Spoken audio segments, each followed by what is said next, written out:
Hey everyone, it's Des and Marco with After School with the Admins. Thank you for tuning in. Please like and subscribe, share with a friend. Here's our newest episode.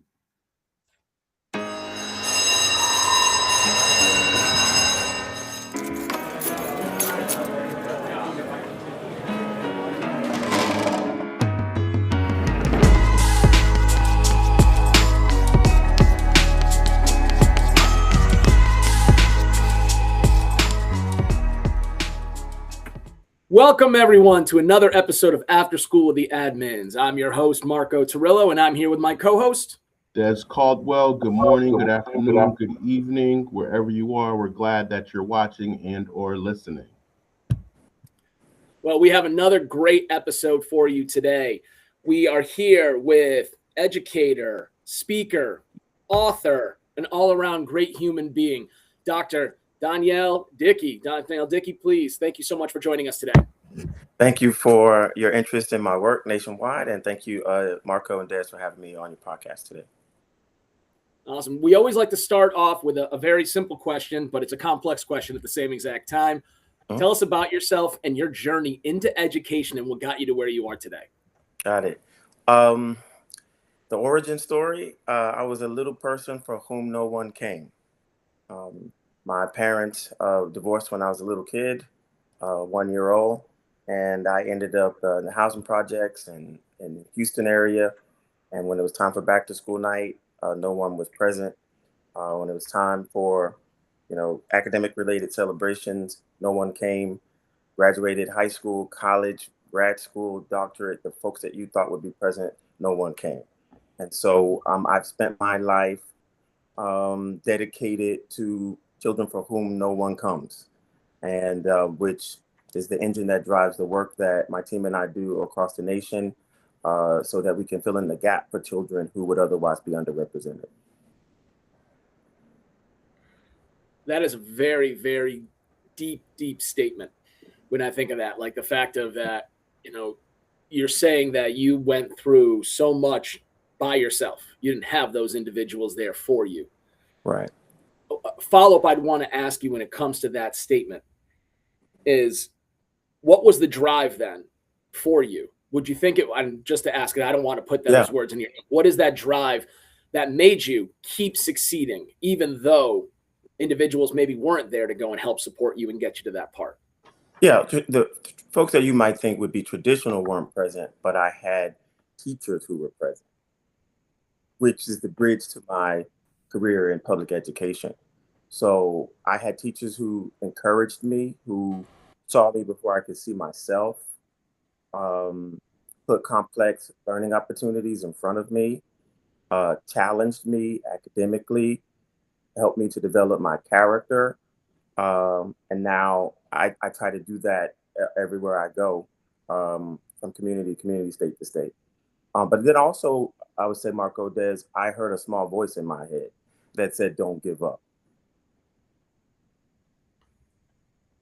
So, Dr. Dickey, when you were saying that, I got chills.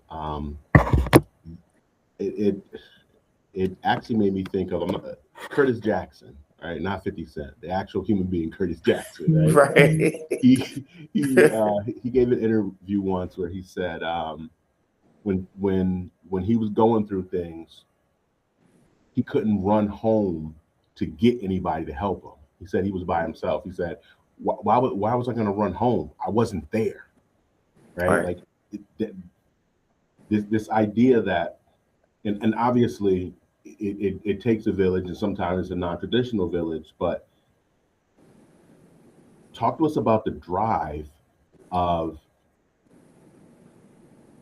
I guess I kind of know where I want to be, or maybe it's I know where I don't want to be, right? Yeah. Like, I don't necessarily know where I'm going or what the end looks like, but talk to us about that drive, that internal drive that pushes someone to go accomplish something that all they know is it's different from where I am, and where I know where I don't want to be. Sure. Nothing around me, Des, made sense as a little person.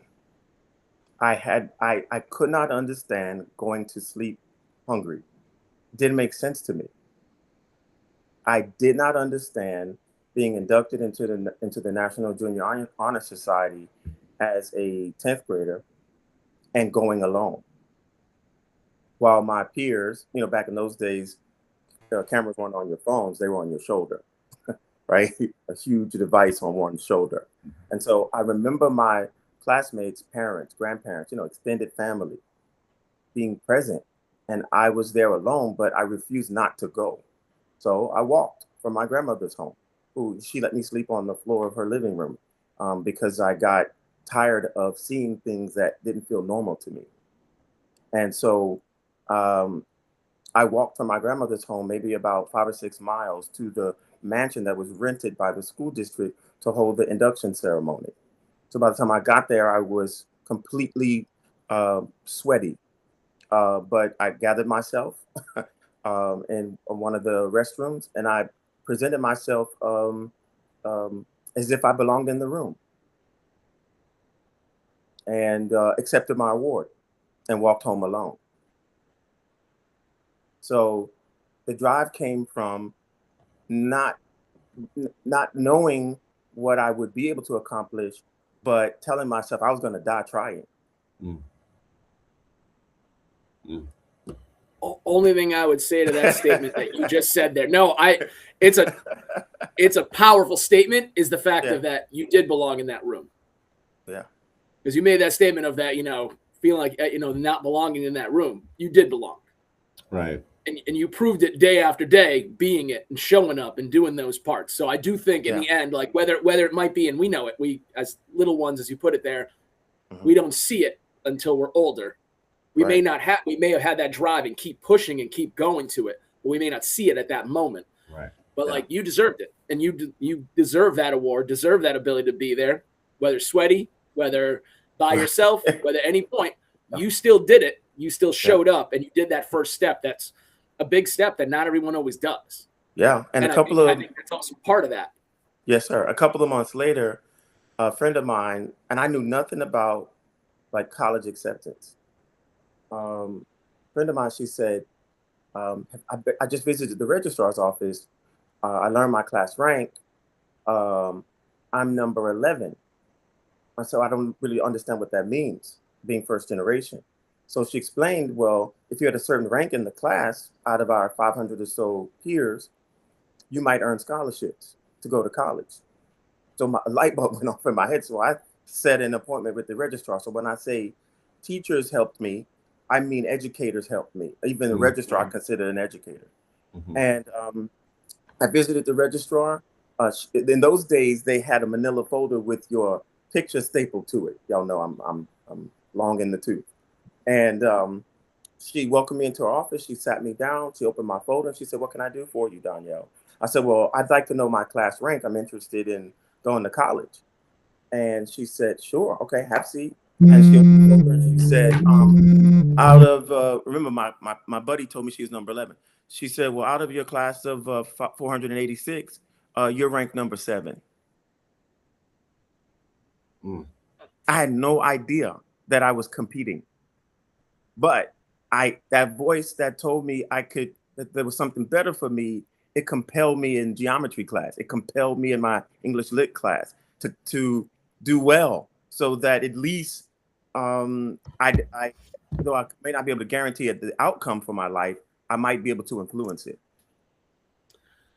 You said the statement of that you wanted to make sure other kids didn't go through those same things. You were going to be there for those other ones.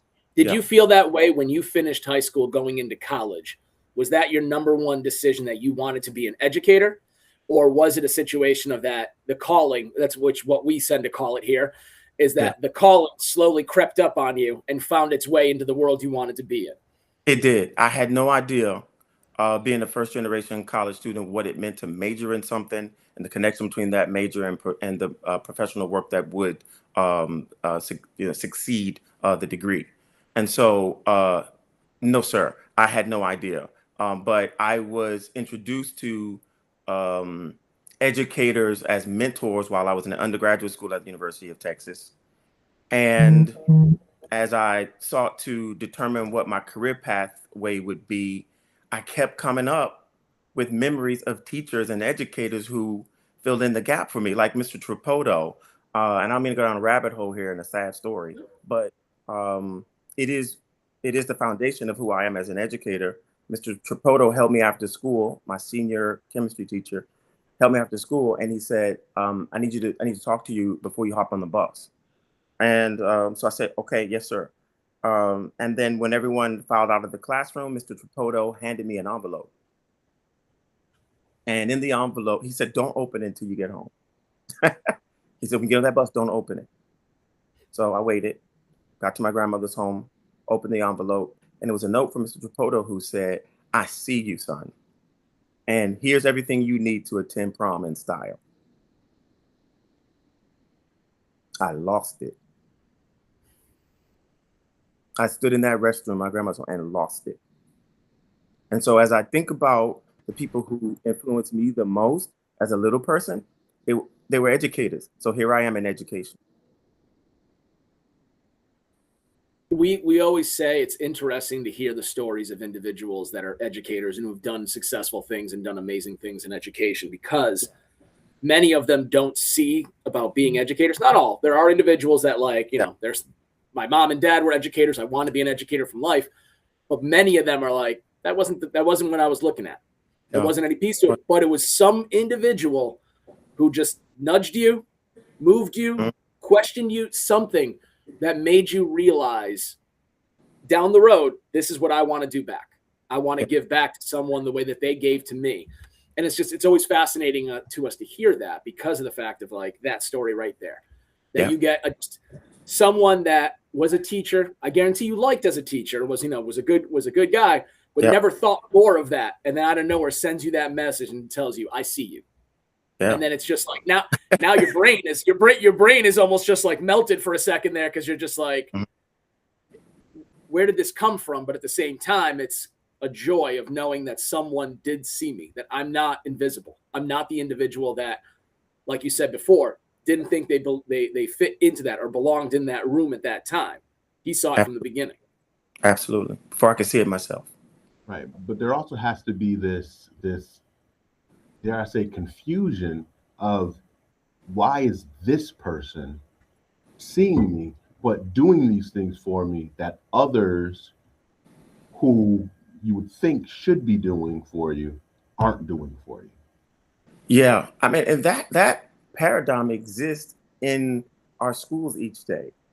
That there are adults who can see, like, the true capacity of kids, like their performance doesn't match their capacity, and the adults, they know it. And so then as educators, it's our responsibility to help kids to reach their full capacity, which is why I've, positioned myself as someone in the education community that can help schools and districts to do just that. It makes me think of the book, 5 People You Meet in Heaven. If you've ever read that one from Mitch Albom, about the fact of, like, you don't know who are the actual people that you influenced in your life until maybe down the road something happens.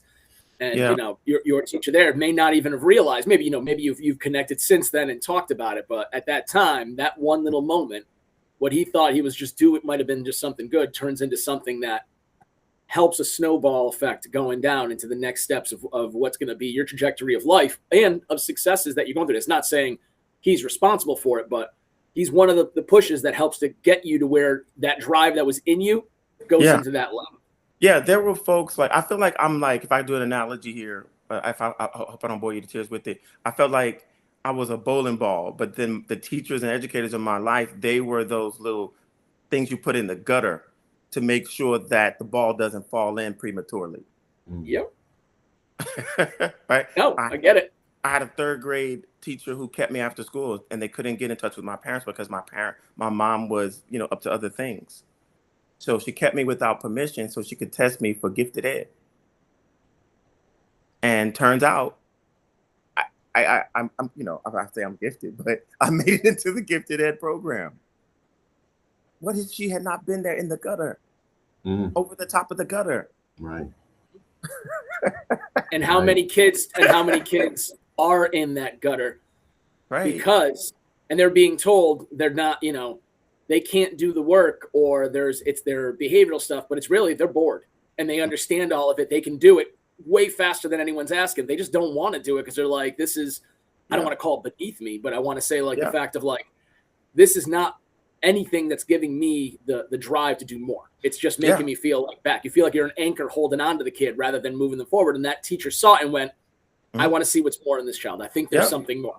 Or the kid just sees what is around him or them, and they can see that no matter how hard I try in this given space, it does not impact the other things going on around me. Yeah. Look, I moved outside of the normal progression, right? So typically I changed schools outside of normal progression, but when I was with my mom, we moved too much. So I changed schools too often, right? So you typically change schools between 5 and 6, right? Between 8 and 9. I changed too much. So one time I changed, I ended up in a class where I felt like, well, I've done this work already.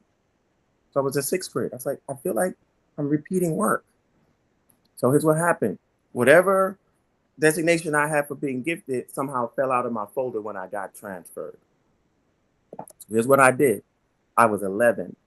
I saved the money that my grandmother had given me day after day for a couple of weeks for lunch, for like extras at lunch.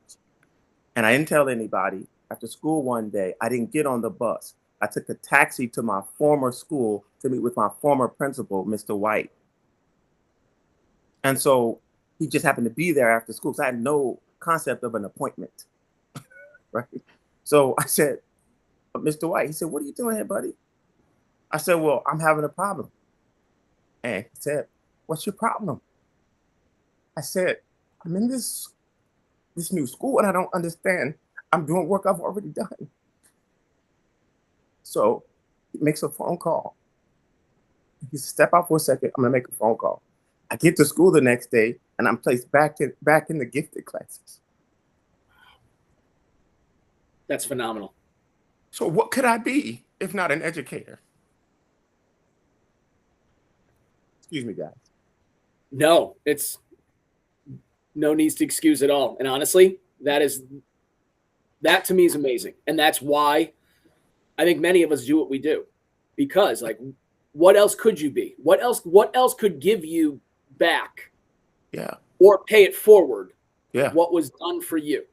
There's nothing. I say it to like, I have family who's in insurance, and I say like, you can make all the money in the world.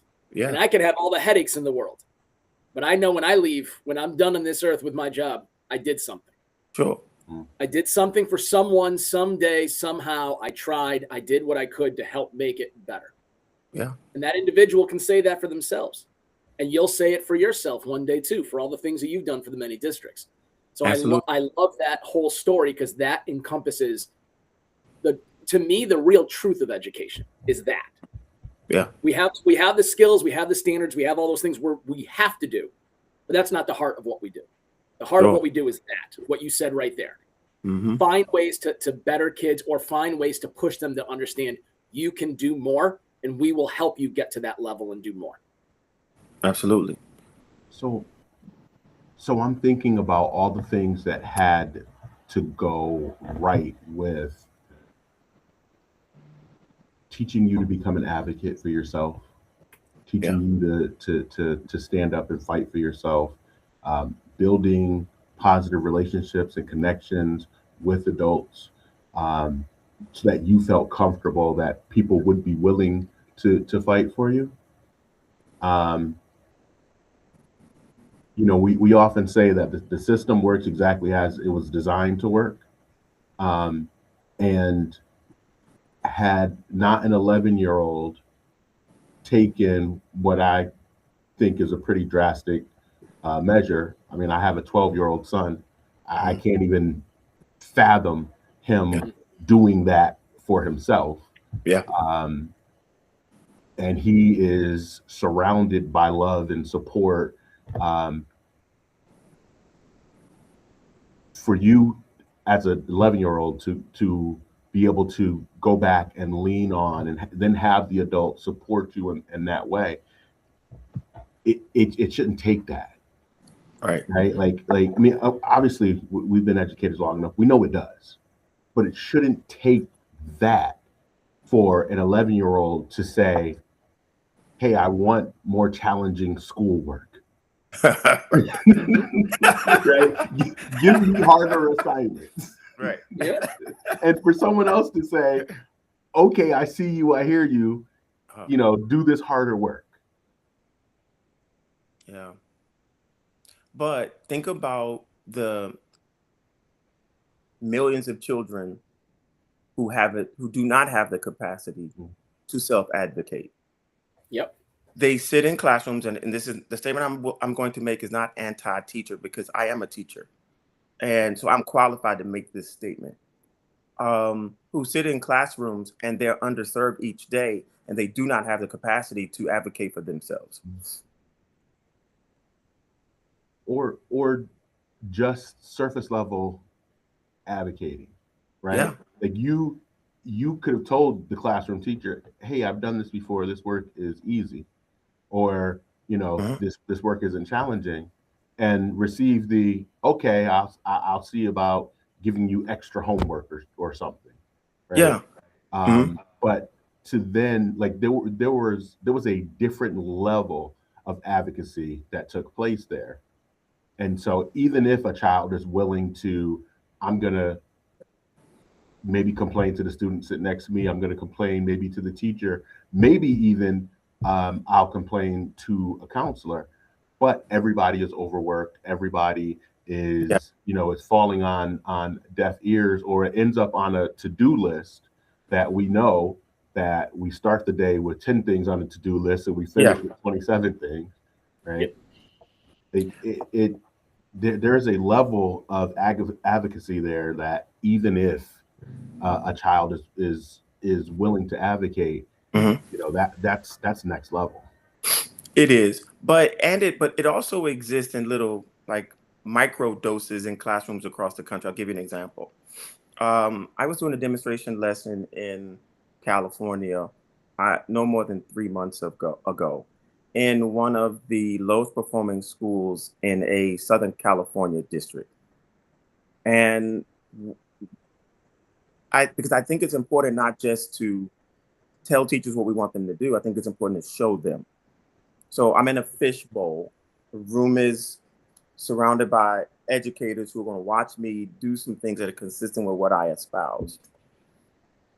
So I walk in with the principal, and the kids say to me, "Are you the sub?" And I was like, "I guess technically I am." So I'm going to teach you guys today how to determine main idea of a text. So I asked them, what is the prerequisite of being able to determine the main idea of a text? And they gave me all kinds of answers, most of which were erroneous. So I said, you have to be able to distinguish between key details and non-key details. Now, what's a key detail? And they gave me all types of erroneous answers. So I explained to them that like the key unlocks the door, key details, they unlock for you the main idea that the author's trying to communicate to you. So then what is main idea? And they gave me all types of erroneous responses, including like, is what the story is about. And I said, well, stories don't have main ideas. They have central ideas and messages and morals and lessons. But informational texts, they have main ideas. So then we got to the work. After I laid the foundation for their conceptual understanding of academic language. And they were plugged into the lesson, raising hands. And people were watching children who folks thought couldn't or were disinterested in the teaching and learning process plug in. And as the lesson came to a close, because I had to go to a debriefing session, I told the children I was about to leave, and one of the kids said, no. She said, I was locked in. So this is a class where a school where 90% of the children don't read on grade level. So when people say children from certain communities can't, or they're not interested, or they're not motivated, have we created the conditions for them to be engaged and motivated? And so the teachers that I'm referring to in my past, they created conditions for me. Where did your love for literacy come from? Because I know one of your major areas, which we're going to get into your new book, and we're going to talk a little about the program, about Epiphany Education. Where did the focus? Because I know literacy is a large portion of it, specifically elementary literacy, but not only elementary literacy. Mhm. Where did that love and where did that feeling that this is where I need to put my efforts into come from? Okay, good question. So I started my teaching career in Baltimore, in the housing projects of Baltimore City, as a 22-year-old. And my third grade students could not read at all. But I was responsible for teaching them grade level content. And it is in that setting that I learned that grade level thinking is not dependent upon grade level reading. Say that one more time, please. Say that one more time, please. Yeah. Grade level thinking is not dependent upon grade level reading. One can think on grade level, even if one cannot read on grade level. And those third graders, those poor children in the housing project of Baltimore City, they taught me that. And so, to answer your question, more in a more expanded way, I think of literacy as as in two buckets: early literacy and continuing literacy. Early being pre-K 2, and continuing literacy being 3-12. So my short answer to you is, it is what those third graders taught me, that they had capacity to think at a high level all along. They just needed access to the rules, so that the sound like as in cat is not just spelled with a C. It's also spelled, because I had to teach them this because they were in third grade and they didn't know. It could be spelled with a C. So when you see it with a C, it makes the same sound that it makes when you see a K on the page as in kitten. The same sound it makes when you see CK on the page in duck.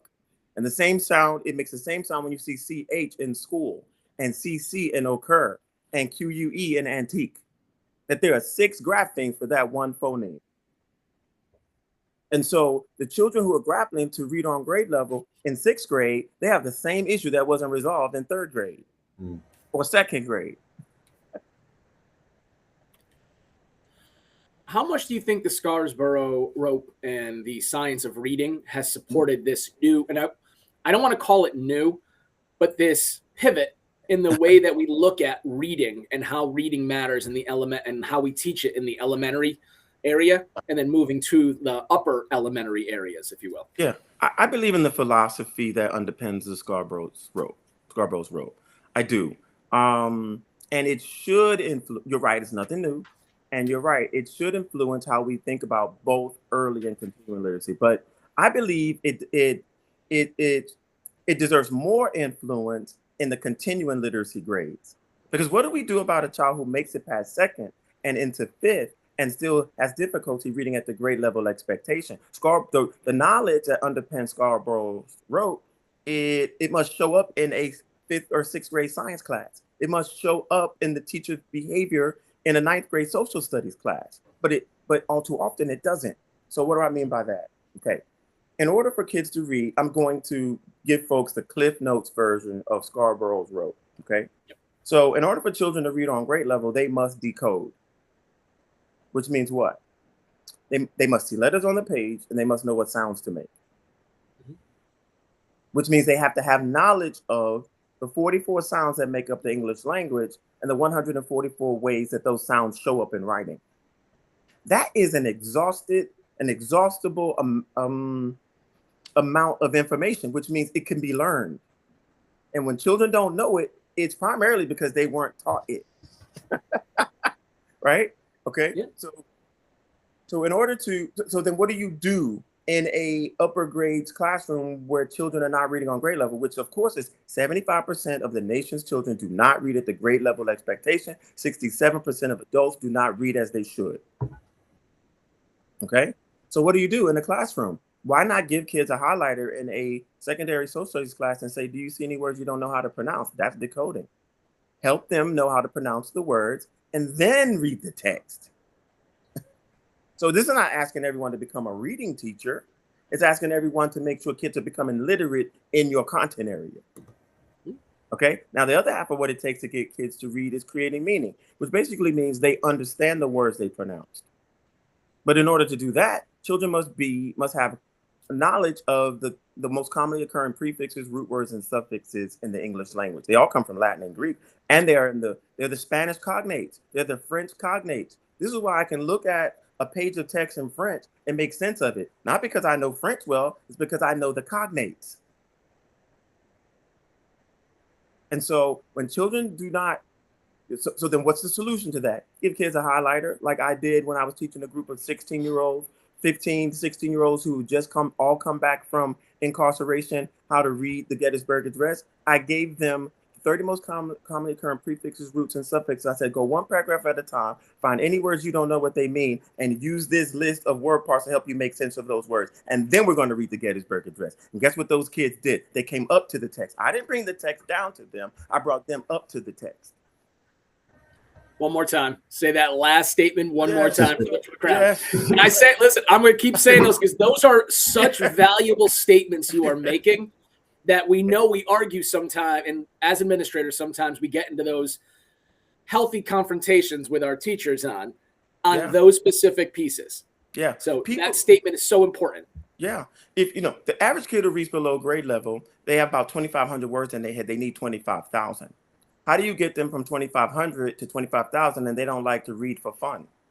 You expose them to word parts. So when they read, they can come up to a complex text rather than us searching for a text below the grade level expectation. So when we give kids a highlighter and ask them to highlight words they don't know how to say, when we give them a highlighter and ask them to highlight words that they don't know what they mean, and we spend time there, we build their vocabulary.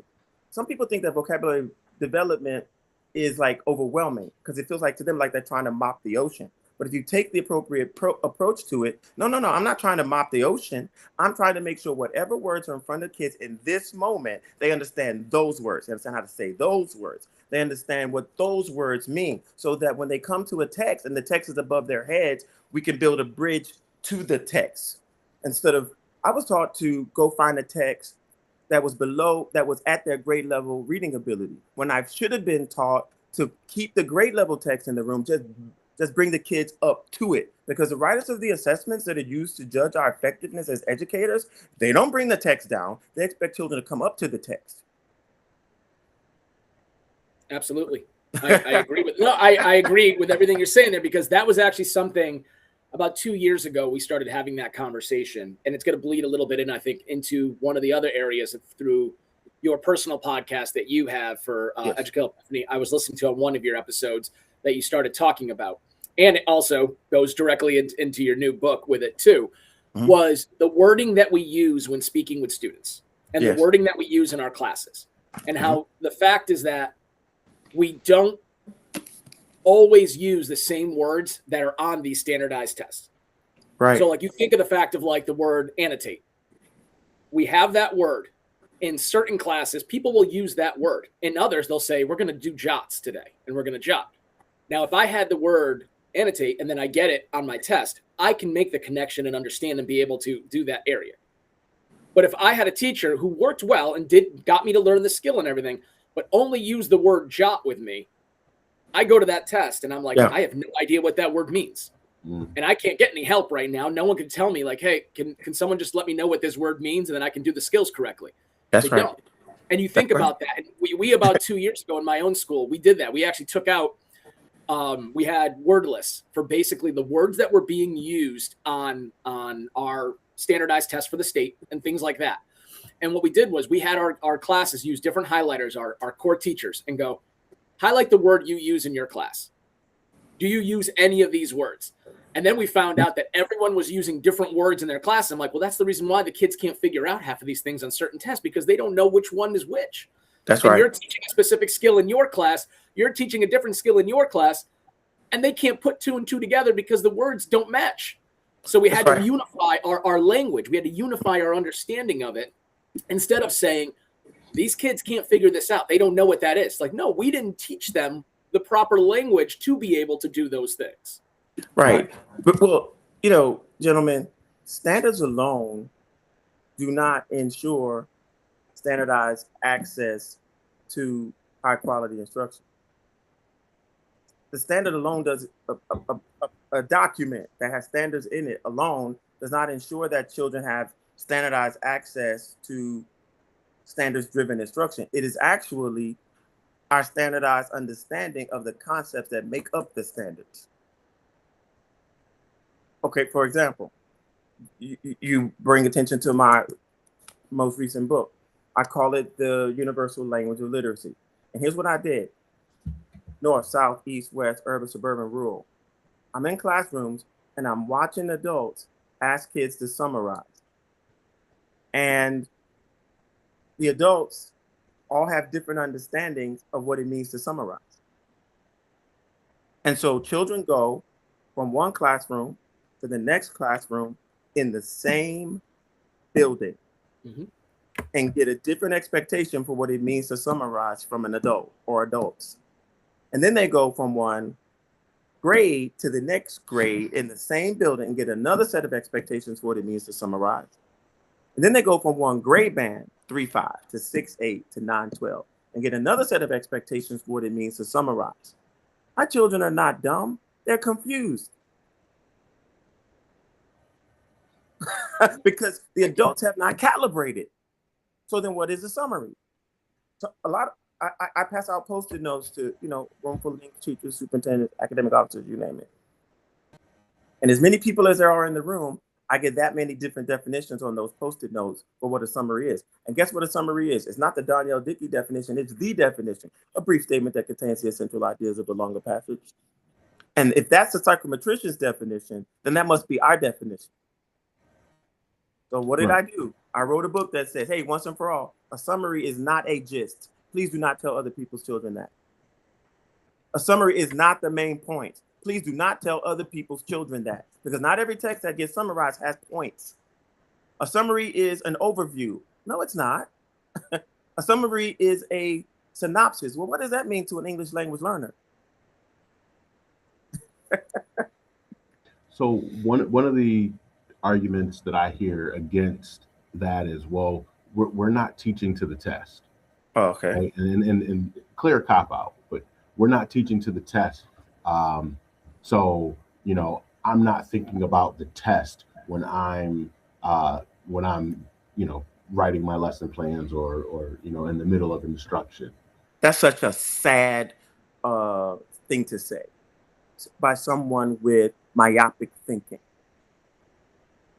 and who does not understand that it is not about teaching to the test. Who cares about the test?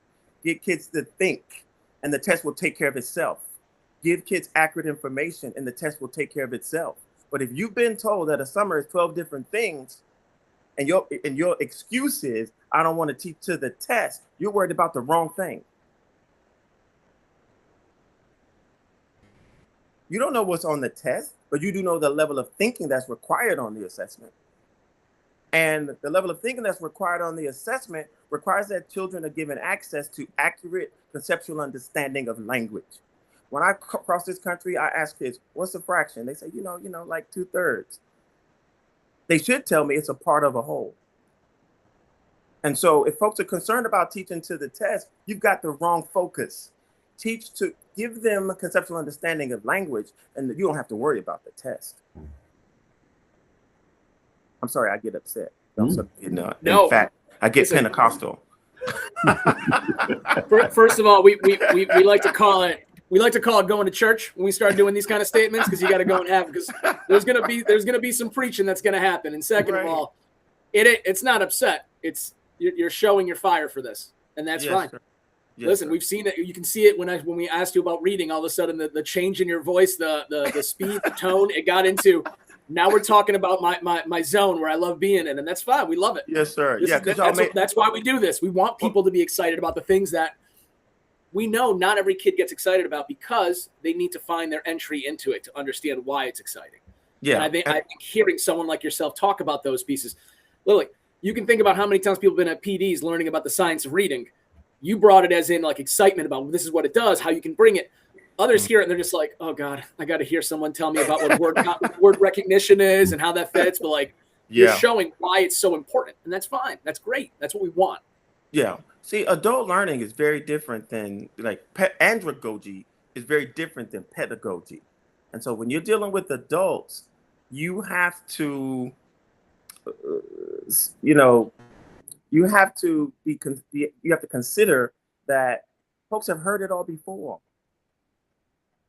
That folks have been bored to tears in professional learning and PLCs. People have been disrespected in professional learning settings and PLCs. Your new book, Universal Language of Literacy. Can you give us a little bit about it? Besides, I know we just talked about how it connects with the word, how it talks about word recognition, how it goes through the definitions to make sure that we're following through and we're finding that through line. Can you give a little more about the book and how it can help support schools? Yeah. So the opening chapter, well, the purpose of the book is to say, irrespective of the content you teach, irrespective of the grade level that you teach, there's a finite number of terms that, in order for kids to demonstrate mastery of your content, they must understand these 36 terms. So it is impossible for me to teach mathematics without asking kids to compare numbers. It is impossible for me to teach social studies without asking kids to determine the author's point of view of a given historical document. It's impossible for me to teach science without asking kids at some point to summarize. And so I've taken the concepts that transcend content areas, that transcend grades, and once and for all, given people a 15 to 20 page chapter on what those concepts mean and what they don't. For example, central idea, it belongs to everyone. It belongs to the science teacher, it belongs to the ELA teacher, it belongs to an art teacher who's having kids read a piece of text on art history, right? But what is central idea? A lot of folks in this country have been telling kids it's in the first sentence of the text, but that's not necessarily true. In fact, the more complex the text, the less likely it's stated at all. It's latent.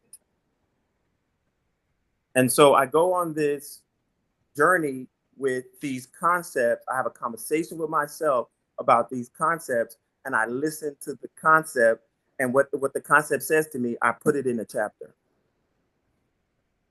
To say, if we're going to help kids across disciplines and grade levels, here are the misunderstandings that we cannot enter the room with as the professional. Here are the misconceptions that have probably been concretized in the understanding of the children. Here's how you get ahead of it. So what's an inference? We've all heard about inference. We've all taught kids to infer. And most children in this country will tell me that an inference is an educated guess, but that is not good enough for kids. They should be told that it's a logical assumption that is based upon information from the text combined with one's prior knowledge and experience. And inferences, they don't have to be true. They just have to make sense. And a conclusion is a sophisticated inference. Okay, I'm not wearing a ring on my left hand. You might infer that I'm not married. But in order to conclude that I'm not married, you need more information. A conclusion is stronger than an inference. Crime scene investigators, they don't infer, they conclude. They use multiple pieces of information combined with their prior knowledge and experience in order to draw a conclusion. And so I clear up these concepts for people who pretty good teachers, but look, I can't call myself a teacher if I don't want to be taught.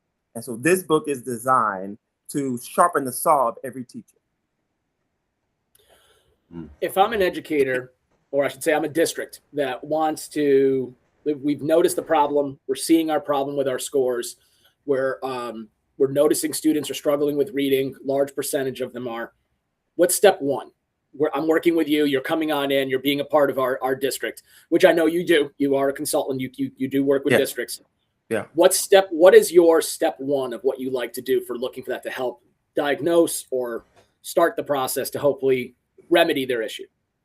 Well, I'd want to have a conversation with folks before I start prescribing anything, because I believe in diagnostic and then prescriptive, right? And so I don't want to come in with every answer.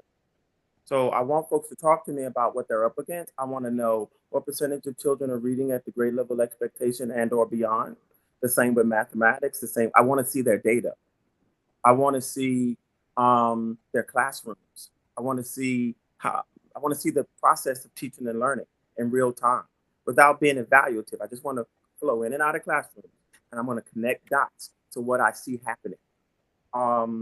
It's sort of like someone who's like a building inspector. I just need to walk inside of the rooms. I need a little flashlight moment. Okay. And then I can tell you what's keeping your children from getting to their full potential. Okay. So those 2 steps I like, some data, and I like to walk it and see it for myself. And then typically after that, we'll develop like a keynote, because you don't want things to get lost in translation. Y'all remember that game? You used to pass a message through a can. I don't know if y'all old enough for that, but the message would get distorted. And so sometimes I want to do a plenary so that I can introduce a set of like teacher behaviors. I call them practices. So educational epiphany, we call them instructional practices. There are 4 instructional practices that I'll teach your organization, whether it's an individual school or an entire school district, 1 practice, 1 month at a time. So let's say we begin our work together in August. I'm going to teach everyone in the organization, whether it be through a plenary or through breakout sessions, about what it means to transform a standard into a learning target that answers 2 questions. What do you want kids to know? What do you want kids to do? Not for act of compliance, because I'm sick of compliance. I'm ready for commitment. So when do children walk in the classroom and do they know, oh, today we're going to be, I know I'm a kindergartner, but we're going to be counting from 1 to 10 so we can compose and decompose composite figures. Yeah, I'm a 3rd grader, but I need to know we're going to be distinguishing between key details and non-key details so that we can determine the theme of a text. Yeah, I'm an 8th grader who looks like I don't care, but please let me know. We're going to be completing function tables so we can graph and describe the relationship between the dependent and independent variables. So we help folks to take the standards and transform them into learning targets that are designed to communicate to kids. Here's what I want you to know. Here's what I want you to do, even if you don't finish it today. Okay. And then we help folks to feel good about that practice. We give folks feedback on that practice. We walk classrooms associated with that practice. And then when people are ready, because school improvement cannot feel like it's happening to people. It's got to feel like it's happening through people. It can't feel like here's another initiative, here's another program. We don't need another initiative. We don't need another program. This is why I refuse to allow people to call what I do a program or an initiative, because it's not. It's the anti-program. It's the anti-initiative. Okay? And then we go on to the second practice, which is I teach everyone in the organization what it means to teach kids words. And I walk through, Desmond, 7 strategies for teaching kids words. And I say to people, this is not a checklist of things to do. This is an arsenal that you pull from when you need it. This is not, you're going to get a ding if I don't see all of these things in the dog and pony show. But it's unfair to give children 35 kids who can't read and you didn't give them strategies for bringing kids up to the text. Mm. It is unfair to say to a teacher, I want rigor, but you didn't give them tools for giving kids access to the text. And then we make sure people are feeling good with that practice. We go into the 3rd and to the 4th practice. I'm trying to talk in sound bites because I know you don't have unlimited time. Well, I listening to what you're saying there. I'm hearing it in my mind. I'm running through in my head. You're starting almost in the PLC format, like you're looking at professional learning communities, almost starting with the 4 questions, where it's the what do you want them to know, and what do you want them to do? Yeah. And then it goes into if you what are you going to do if they don't get it? What are you going to do if they do get it? To kind of see what's the extensions to it. And then you're talking about from there into the tier 1 aspects of what's the toolbox of tier 1s to help to make sure that they can get it on grade level. And and to be able to see and know like multiple avenues to find in to see if they get it or not, versus kind of I'm going to teach this universal, which we want, but then we also want you to still check with kids each time, feedback, making sure. Yeah, and a lot of folks think, Mark and Desmond, that they say, well, I believe in gradually releasing kids to independence, but then you go into the classrooms and you see the adult is doing all the talking and all the thinking and all the lifting. Mm-hmm. So again, that's not anti-teacher, but I'm telling you, I've been connecting dots across the country and kids are comfortable with the adult doing the thinking. Oh yeah. And so, so our 3rd practice is to say, okay, let me introduce you to the 2026 version of gradual release of responsibility. Because it has morphed over time, because children figured out, oh, learn helplessness. I just wait. And somebody's going to tell me what to write. Somebody's going to tell me what to say or think. Mm-hmm. And then the fourth practice is that when folks are ready for it, we teach adults how to teach kids how to write. Because children write like they text. Mm-hmm. Mm-hmm. Or they don't even write at all these days. They just use their Google Chromebooks and they say, right. they speak to it and allow it to go in. Exactly. So I'm thinking back to my days as a 7th grade ELA teacher. Mm-hmm. And I remember specifically saying, I don't know how to teach reading, Mm-hmm. right? If I had a student in my class who couldn't read, I didn't know how to teach them reading, right? I could teach all the other aspects of English language arts, right? Like you said, we could have discussions. I could give you the audiobook. Yes. I could give you the abridged version, you know, but I didn't know how to teach reading. And Yes. so everything you're talking about now was a tier 2 strategy, right? Like this kid was being pulled out of my class for a portion to work on reading with the reading specialist, or this student had reading as their, what we call it, special elective, whatever, added to their schedule, so that they were getting specific support in that area. Yes. But what I'm hearing from you is this becomes a district-wide tier 1. This is just how we teach and learn. I not even say strategy. It is just what we do. It is expected that every teacher is able to and is doing this work just as part of their everyday lesson planning and teaching. Des, you're causing a fire to be lit in this moment. Okay, so Des, here's what I heard you say. Yes, I agree with you. You don't have America does not have enough teachers to pull out all the kids who are in trouble academically, which means what? America's teachers have to push it in to whatever seat kids are in. So you push this into the ELA class, into the math class, into the science, into the social studies class, not to make everyone a reading teacher. No. I'm just saying, because 75% of children need this, give them a highlighter. Do you see a word you don't know how to say?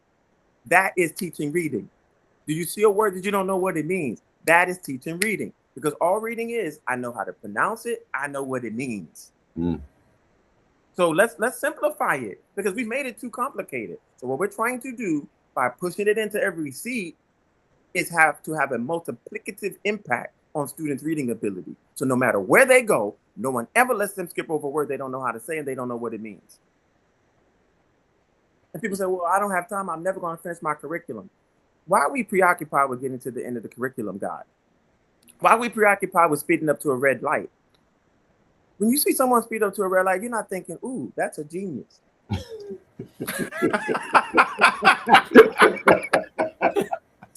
So I'd rather, wherever I am in the curriculum guide, I nail that sucker. I'm not trying to necessarily finish it. I'm trying to finish with quality. That makes me think of where you made a statement in one of your podcasts about education is on fire. And we need to go back to stop, drop, and roll. Yes, sir. Can you give a little bit about that? Yeah. So, okay, everybody stop. No new programs. Stop. No new pendulum swing initiatives. Stop. Right? Stop. Okay, now when you drop, you're trying to smother the fire because education is on fire. So drop. Now look around. What's next? What do I need to do in this moment? What do I need to do? Do I need to say, okay, I loaded all these initiatives on people. Before we start rolling into the new school year, I'm going to take something off people's plate so that they can function.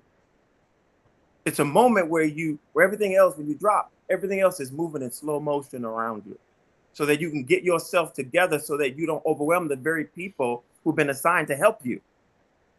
Then roll. What are you rolling with? a small number of practices that you want to orient everyone to so that we can push into the classrooms what Desmond just described.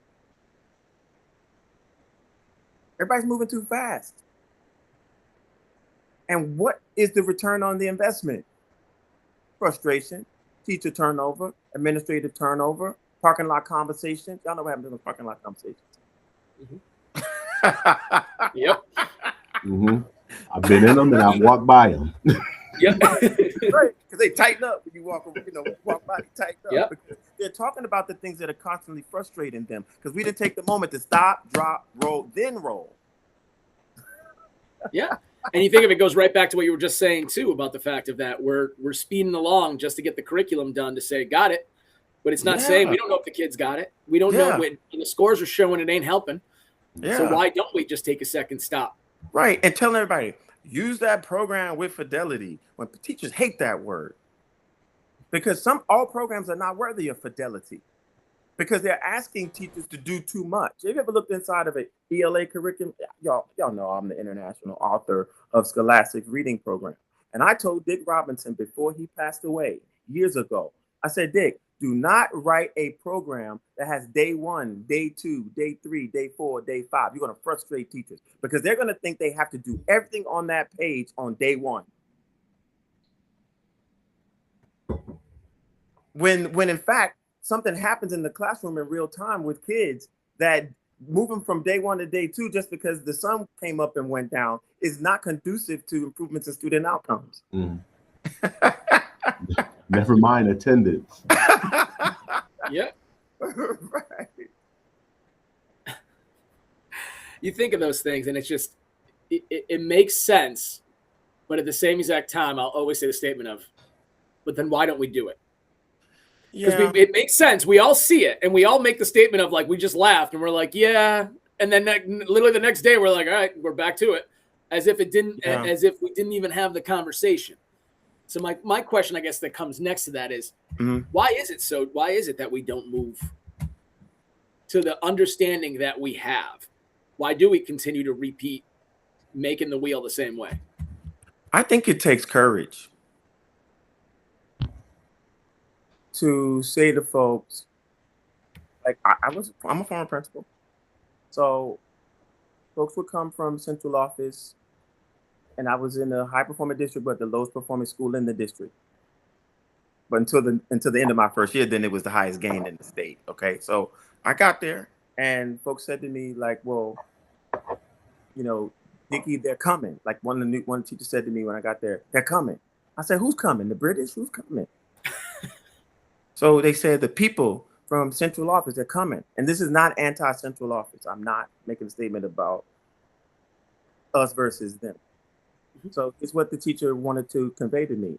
We have to be at a certain place at a certain time or we get in trouble. So I said, okay, how has being in a certain place at a certain time, how has that served us?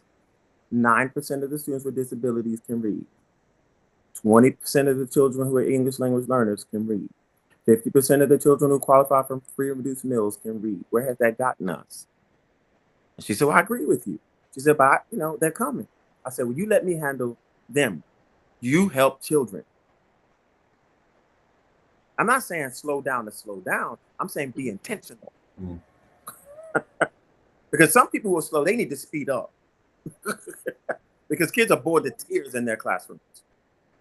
Okay, so I said, you be intentional. You let me handle central office. And so I just did what anyone would do as an advocate for children. I said to the people who would come, for whom I had respect, you guys check in with me before you go to classrooms. And when you check in with me, I'll tell you why people are where they are in the curriculum.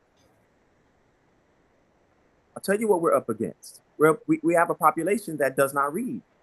And so we have to build bridges for them so they can gain access to the curriculum. And that does not happen on a perfect timeline. So it takes courage. And it also takes, though, at the same time, I will say, a central office that understands that and is going to give you that chance to do it, too. Mm-hmm. Well, I took it, Marco. I asked for permission later, forgiveness later. I took it. And what happened? The most significant gains in the entire state, we outgained more than 3,228 schools in the state of Maryland, public information. And we were to sustain those gains. We closed the race-based achievement gap. And those people are not even talking about the achievement gap anymore because they've had such great difficulty closing it. It's not sexy anymore. Mm. So there was no difference in the performance between race-based groups, and there was no difference in our performance between the service groups and the race-based groups. I know what service groups are: SPED, ELL, free and reduced meals. So there was no gap between the races or the service groups. By the time I left that building to go to Philly to be the assistant superintendent of West Philadelphia, and I repeated the same process there. So I saw a video yesterday on TikTok with an educator who was literally screaming from a rooftop that the real indicator is poverty.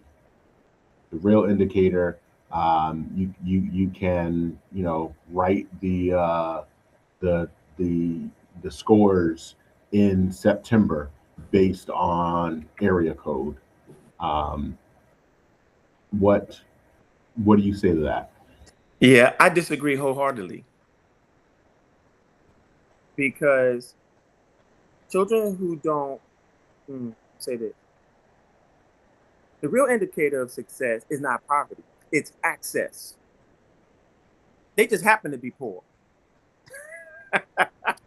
So underperformance has never been about zip code, poverty matching zip code. It's been about the quality of the instruction inside of the zip code. So, well, go ahead, Marco. No, it's good. I agree. I think it is. It is the access. But I guess I'm struggling in my own head with it. I agree with everything you're saying in that part. And I'm not saying I think that is sometimes a cop out when you hear about when people say that the statement of poverty that way with it. But I do wonder, does access and poverty sometimes go hand in hand? Oh, yeah. I mean, I've said this before. I'll say it to you guys. Is it true that children who live in an impoverished community are more likely to have access to be taught by a novice teacher? The answer to that question is yes. Mm-hmm. Is it true that a child who lives in an impoverished community may be taught by someone who has been starved of high quality professional learning opportunities, and teachers who do not have access to high impact instructional materials? That's true. That is true. But what is more impactful, look, I can't control what I inherit, but I can control what I do with my inheritance. And people are inheriting children who come from impoverished communities to teach them. And you would think that those children, those adults, would move heaven and earth to make sure that children have access to instruction of the highest quality. But just because they are committed to that impoverished community as an educator does not mean they're giving children open access to high quality instruction. It's not true. Now, are folks who are in impoverished communities, teachers who work in impoverished communities, do they have a phenomenal ability to move kids a whole year within a year or a year plus within a year? Yes, they're more likely than someone who is in a wealthy community to move a kid more than a whole year in a year. They are. But the thing that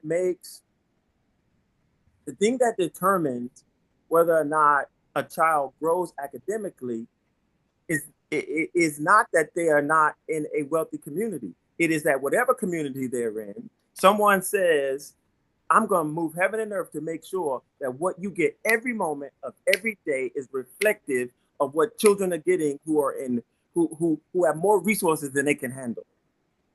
So there are two phrases that I use a lot. I've used in previous episodes. First is there is a lot of money in failure, right? Yes, and so when we're talking about resources, like I want us to be careful, because the money being poured into underperforming or if you believe in the system, is built to produce the results, then, performing districts, because this is what it's built to create. But there's tons of money being poured in to those districts. Yes, sir. And the second piece is poverty charges tax. And what I mean by that is being poor comes with additional taxes that people don't see, right? It comes with attending a school system where from 6th grade to 8th grade, you likely don't have a licensed math and or science teacher. Yes, sir. It comes with being in classrooms that are overcrowded, and maybe having a revolving door of teachers and or leaders, which constantly leave a school in flux. Yes, sir. It comes from likely either spending way too much time on a bus to get to the school that you're attending, or walking through neighborhoods and situations which cause trauma both to and from school daily. And the list of taxes goes on and on. Yes, sir. Yes, sir. Des, you bring up something important. You're gonna help me to clarify so folks aren't upset with me when I by my answer to the previous question. But this is an extension of the same question. So, Des, if I had not experienced what I experienced as a principal, I wouldn't be able to make this statement. Mm-hmm. So my first principalship in Baltimore City, Pimlico Middle School, I'm 30 years old. I meet my students, my 8th graders, some of whom were 16. That's the tax you're talking about. Mm-hmm. They walk to school eating hot Cheetos in the morning. They're rolling dice under the staircase in the morning. Mm-hmm. I have to do a school supplies drive so they can have backpacks and pencils and notebooks. Mm-hmm. That's my experience. Mm-hmm. So when I say that poverty is not the determinant, these children taught me that. They taught me that access was the determinant. Mm-hmm. So even with all of those taxes happening, what did that group of children do 8 months later? Public information, front page of the newspaper, the most significant gains in Baltimore. Why? They were still poor. They had access. What do I mean by access? I put folks together and I say, hey guys, okay, you're getting ready to teach kids point of view. It's coming up in the curriculum. So I'm talking to all the English teachers. Hey y'all, what's point of view? And I get 30 different answers. Mm-hmm. So I say to them, hey y'all, let me help you. And don't be embarrassed, because we're all learners. And professional learning is supposed to teach you something you didn't even know you didn't know. So I said there's 2 types of point of view. I'm just giving an example of one of the concepts we cleared up for folks. So there are 2 types of point of view. Point of view informational, that means opinion, viewpoint, perspective. You're probably reading an informational text. Then there's point of view literary. It's the position of the narrator in relation to the story that's being told. First person, second person, third person, limited, third person, objective, third person, omniscient. Now go teach point of view. And what happened? All of a sudden, children who were poor, children who've been neglected academically, had access. And what did we do? We did what we should have been able to do, what I knew we could do, the most significant gains in the entire city. So it is not that they're poor, it's that they've been given a new level of access. I don't care what you had to walk through to get there. If you get there, we're going to teach you. Mm.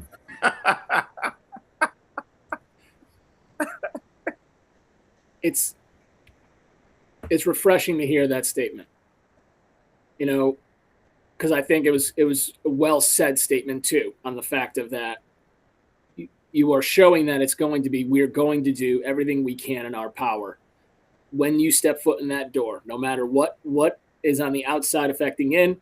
And I think it's what most schools, and I'll say most because I can't speak for everything with it, but I'll say most schools strive to do that. Yeah. And I think they sometimes fall into that route of they don't know how to do that. Sure. It's like And I'll say it that way. I'll say it that way, right? Right. I think it's a lot of people don't know how to.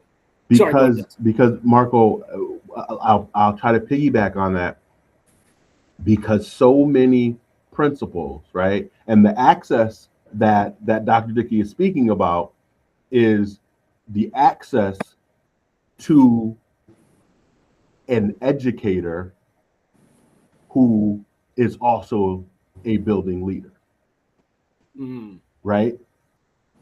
A principal who understands how children learn and understands that if the adults in the building knew what to do, they would do it. They would be doing it. They would do it.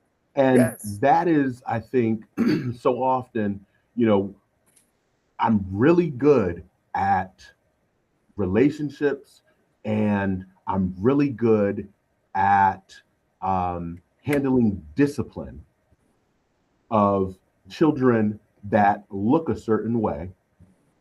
And so this really, really challenging school is going to get me as the principal, because I'm really good at those things. And those are the tools that a district feels it needs to throw at that particular school. And that is not to say, Dr. Dickey, that you weren't great at all those other aspects, but there is something to be said about, I know my ish. Right? And being able to show up and stand up in front of a staff of adults who maybe have, you are the, seventh principal they've seen in 10 years. That's right. And say, in the best way possible, I'm smarter than everybody in this room in this aspect.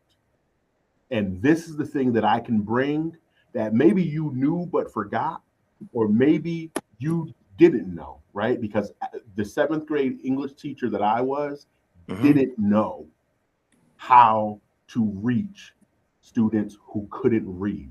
But we were going to sit there and we were going to read, The Hobbit. We were going to read, texts that were fairly challenging. And coming in, I still think of my first year, I was still saying, I'm teaching this book, not I'm teaching these skills, and I'm using this text to do that. Right. That's right. You preaching now. You're preaching. Right. But I when you say access, that's what immediately comes to my mind. That school, those educators had access to you. That's right. And Elliot Eisner said this in his book, Educational Imagination, 1979, one of my favorite professional books. He said, if we're going to make things better for kids academically, school leaders have to become connoisseurs of teaching and learning. You know what connoisseur is? You're a collector of things in that area, so to say. And so my principal said to me when I was an assistant principal, she said, and I thought this lady was mean as hell. Okay. Actually, she was. And so she said, all right. Shout out to her. I won't say her name. Okay. And so, but I recently called her and thanked her, really, but I won't go into that. But she said, your office, she said, I know you're new to the assistant principalship, but I want to tell you something. Your office is for before school and after school. And I was like, I didn't understand. She said, during the day, I expect you to be in classrooms so that you can determine what teachers need from us as a team and what children need from us as a school community. And in the process, I became what Elliot Eisner talked about in Educational Imagination. I became a connoisseur of teaching and learning.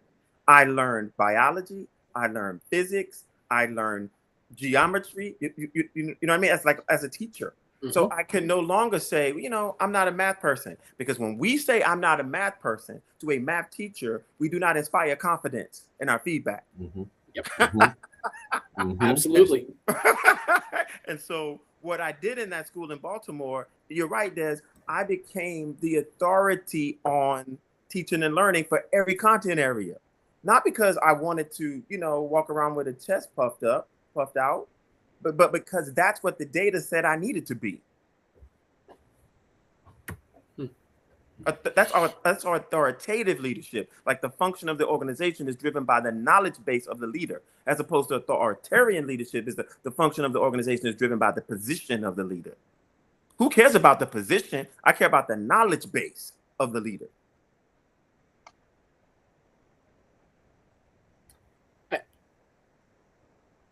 You've got me thinking so much right now, which I love, because it's making me think about my upcoming year.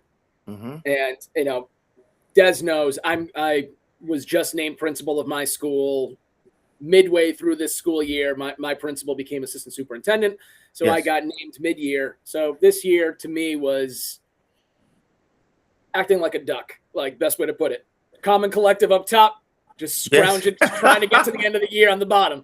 Just because I had to figure out, like, I'm just like, I got no time to breathe. Just get in, get it going. Yeah. But now I'm thinking as in year one, my true year one in my mind. Mm-hmm. What is it I want to be? Because I know what I was as an AP. What is it I want to be as a principal? Yes, and those statements you're making and the type of person really has got me thinking about what's my next steps and what's my going through. And I appreciate that, because Des and I say this all the time. This for us is like our own professional learning. Like when we speak with individuals from across the nation, we love every moment of it, because we get so many great things, great quotes, great statements, and you get to hear other point of views, other thoughts, other things. And it's just not just reading it from the book, hearing it in like from individuals' mouths and where they've done it. So it's mm-hmm. great to hear those things and get through that. And just, you've got me thinking with all your points about the fact of that before and after school and just being in all the classes, because we always go in and do observations, but we also, when we're in for observations, we also know in our heads as administrators, we're like, all right, I got 15 minutes. I'm going to be here. Hopefully no one calls, no radio goes off. I got to get to this next meeting for here. I got to do here. Mm-hmm. So you don't get to sometimes be present in the moment.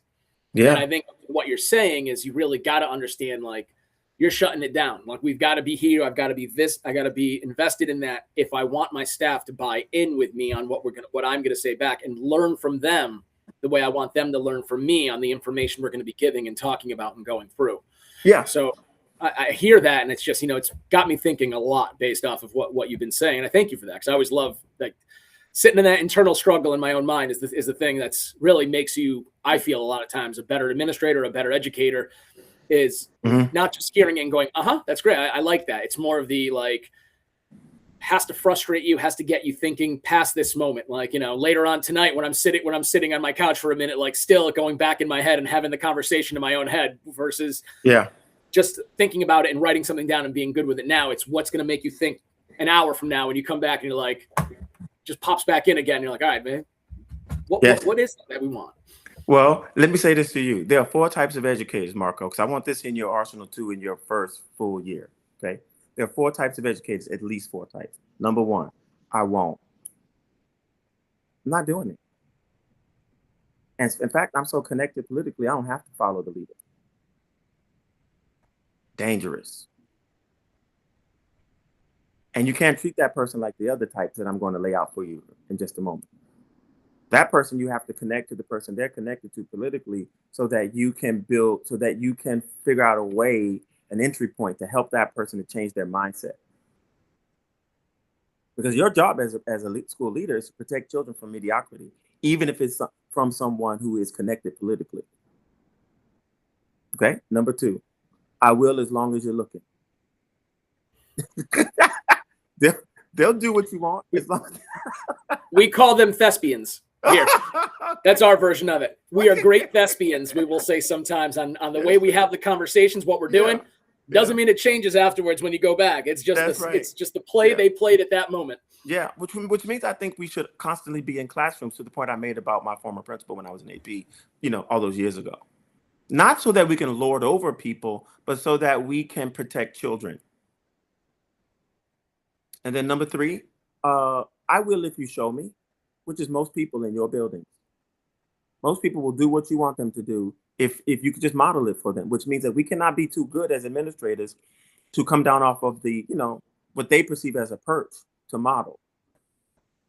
Most of my time as an academic officer in Atlanta, I was in classrooms modeling with teachers as the academic officer of the district. Because I was trying to show the assistant superintendents, 8 or 9 of them, that's what you should be doing. So I can show the principals, that's what you might should be doing. So I can show the APs, you're not a bouncer. You're an instructional leader. Okay. And then the fourth type is I can't. And they're dangerous too, because you can give that person professional learning from the rising of the sun until the going down of the same. They don't have the capacity. They should not be in front of other people's children. So we cannot treat those 4 groups of people, and administrators are in those 4 groups too. We cannot treat those people the same way, because it looks like pushback, but they're actually in one of those categories. And then I would add this one, if it's useful to you in any way, that when I bought my first car in college, I'd gotten a refund check from my scholarship, because I ended up with a full scholarship to the University of Texas at Austin. And I had money left over after I paid all my bills. So I bought a car so I could get to and from home to see my grandma. And the thing about it is I didn't know how to drive. And I didn't know how to drive a stick shift, it was the manual thing.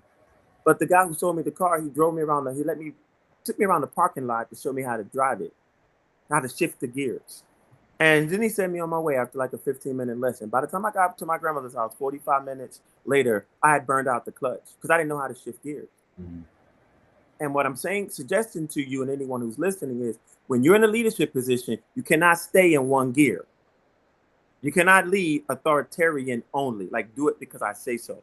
Because that works in wartime, but in a crisis, but it doesn't work when the crisis is over as well as you think it does. So I would encourage you to shift from authoritarian to authoritative, which means your knowledge runs the function of the organization and supports the followership, and then shift to distributive. You cannot do everything on your own. So you have to trust individuals and groups of people in your organization to help you to move the organization forward toward its North Star. Then shift to charismatic, because some people are driven by personality, right? Then shift to servant. I used to walk around my building every morning and say to people, is there anything I can get for you? I had my walkie-talkie. And then people were like, oh yeah, I forgot my copies. I forgot to make 12 copies. My kids are coming in now. And I radio it into the main office and I have a runner bring it to me. Because I wanted folks to see that I'm not just the authority, I'm also a servant. So my question to you is, and your listeners, are you shifting gears as a leader so you don't burn out your clutch?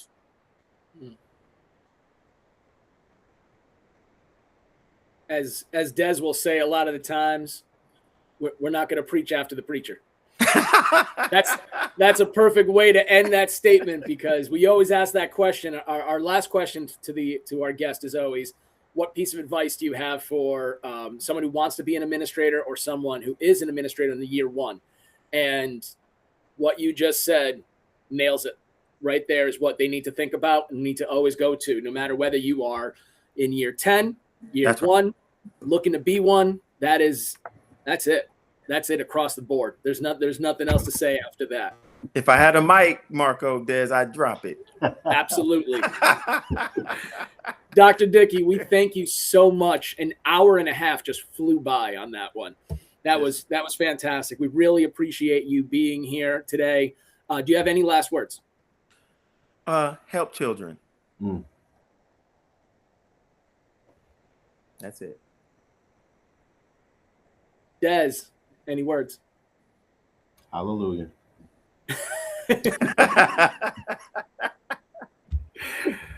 Again, Dr. Dickey, thank you so much for joining us today. We really appreciate you being here, being able to talk about your brand new book, being able to really get into the nitty-gritty of when it comes to literacy and understanding for that part, and getting a good understanding compass of where you should be moving to be able to really move that needle. The book, again, is The Universal Language of Literacy, out now in stores. If you'd like it, please. And also, if you're looking for him at all to work with your district, work with your school, you can get his information at his website. Would you like to just be able to give us a little plug? Yes, sir. Educationalepiphany.com, or you can follow me on Facebook at Danielle D. Dickey. Awesome. Des, as always, love having these conversations on Fridays. As I said earlier, this is our professional learning. This is like we go after a long week of work, going through everything. We know the day-to-day of being an admin can be tough. There's a lot of stuff that happens, a lot of stuff thrown at you that you didn't expect. To be able to end our days always having a conversation with amazing individuals from across the nation is just fantastic to us. And it always just brings a light in us and helps us always keep thinking of We got another day. Let's keep it going. We'll find a way to help kids succeed. So, Des, as always, thank you. Dr. D, thank you so much. Yes. With that, school's out. See you guys. Thanks, Marco. Thanks, Des. Thank you.